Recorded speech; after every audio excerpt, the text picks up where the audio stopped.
You know, ladies and gentlemen, in past programs here and on the radio and elsewhere, I've pushed back against the Putin wing of the Republican Party. I've pushed back against the Putin wing of the media, the appeasement of the executive branch and the President of the United States, are truly lousy generals at the Pentagon and others. It was abundantly clear to me that when Vladimir Putin had almost 200,000 of his men lined up on the borders with Ukraine, he intended to invade that country.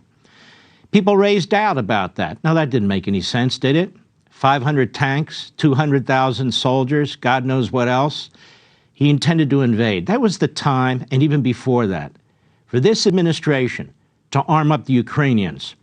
Not 3, 4, 5 weeks later. Not 3, 4, 5 weeks later. We all knew, after the disaster that was Afghanistan and the surrender by this administration, what was coming. We all knew when Biden was appeasing Putin in every possible way, whether it was a pipeline or a nuclear deal and so forth. We all knew that this day would come.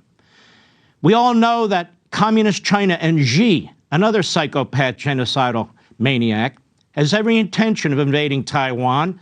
He's all but destroyed Hong Kong. We all knew that in Tehran, the Islamic regime there, the fanatical, dangerous, neo-Nazi regime in Tehran, is going to continue to build nukes till it can attack Israel, its Gulf Arab neighbors, and yes, even the United States of America. If we knew this, how is it that Biden didn't know it? How is it that the Secretary of State and Secretary of Defense didn't know it?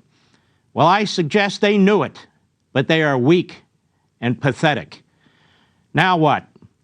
Well, people are wanting Putin to go ahead and decide what the battlefield should look like. He threatens nuclear weapons, they shake. He threatens other weapons, they shake. Now, ladies and gentlemen, as I've said before, the old Soviet Union had nuclear weapons. Russia has had nuclear weapons for half a century. We have nuclear weapons too.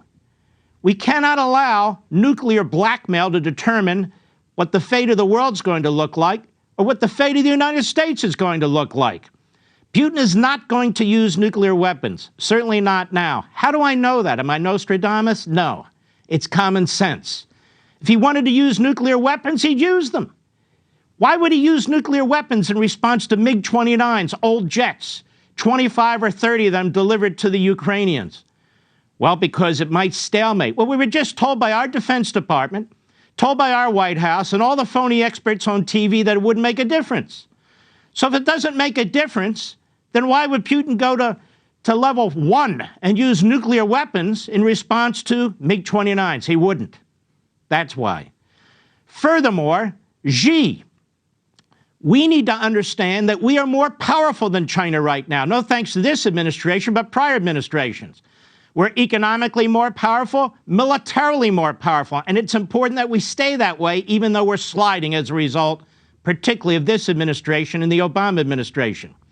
We need to muscle up our military now, not with a few $1 billion, but with a special Manhattan-like project, not to go to war, but to prevent war, to make sure we are the most muscular military on the face of the earth, no matter how many enemies we are facing. That is a deterrence. That is a response. That is peace through strength, as Reagan put it, and as Trump would put it as well. Then we have North Korea. North Korea was in a box under Trump. Look at it now. Now it wants to fire its brand new shiny ICBM. That'll show us, right? But even more concerning right now is Iran. This administration has appointed Putin, for all intents and purposes, to negotiate on our behalf with the regime in Tehran that keeps talking about death to America, death to America. Now, they already fired ballistic missiles at our consulate. What's the response of our government? Well, they didn't mean to hit our consulate. You know, the enemy hears this stuff. The enemy sees this stuff. What will happen if Iran gets nukes? Well, what's happened with Putin and nukes? He's been waving them around. He's been blackmailing us. He's trying to control the battlefield, right, by threatening us. You hear analysts and others say, oh, we got to worry about this. What do you think Iran will do?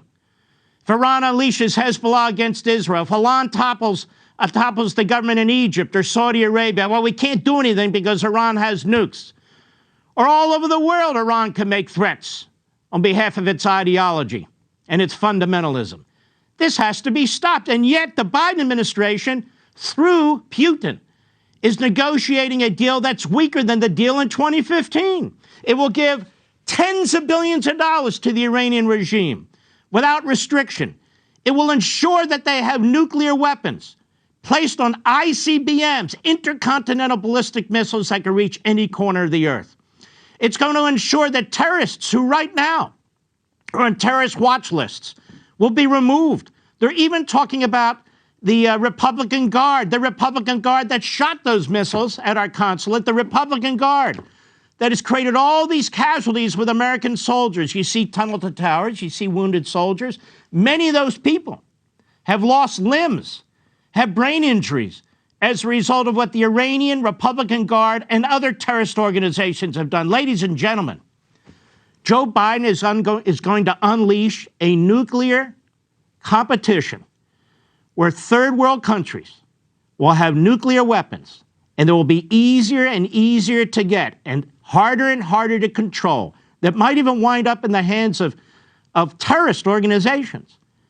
If we do not put an end to this, peace through strength, not peace through appeasement or stupidity, because that's where we are right now. And this Iran thing is not getting the attention that it deserves. Remember James Carafano was on here a couple of weeks ago, the expert from Heritage Foundation, and he served as a lieutenant colonel for 25 years in the United States Army. He's a brilliant man. He gives advice to a lot of organizations and so forth, and he said you cannot bifurcate Russia from China or China from Iran. And I call this the axis of evil. Want to see more Mark Levin? Go to levintv.com and subscribe now.